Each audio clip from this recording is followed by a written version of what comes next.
Voici à quoi ressemble le nouveau SUV de Citroën fabriqué exclusivement dans l'usine Stellantis de Lajanais au sud de Rennes. Un véhicule qui vient récompenser le travail du site brétilien. C'est un immense signe de confiance de la marque Citroën. C'est surtout aussi le gage de maintien de l'emploi après un cycle de décroissance qui a été notable les dernières années et pour lequel les équipes ont fait preuve de beaucoup de résilience. On a su finalement se transformer sous le poids des événements et se réorganiser, travailler notre organisation interne.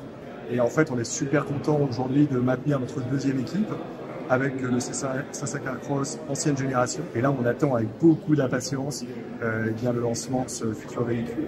La plateforme bretonne où Stellantis investit 160 millions d'euros a connu une grande transformation ces dernières années pour assurer la fabrication de ce nouveau C5 Aircross.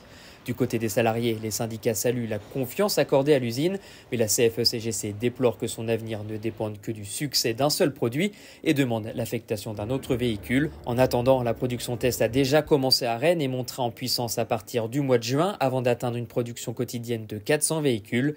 Les premières livraisons en concession ne sont attendues qu'à partir de l'automne.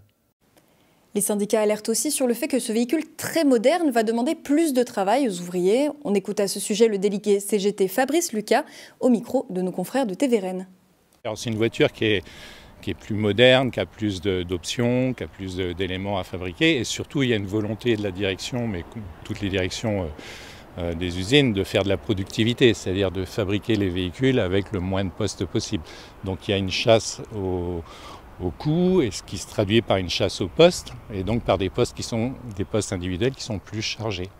Donc ça, on le constate déjà sur les véhicules qu'on fabrique aujourd'hui, que le véhicule est plus difficile à monter, que les pièces peuvent être plus lourdes, plus difficiles à monter, etc. Donc tout ça, ça fait craindre, ça fait craindre pour les conditions de travail.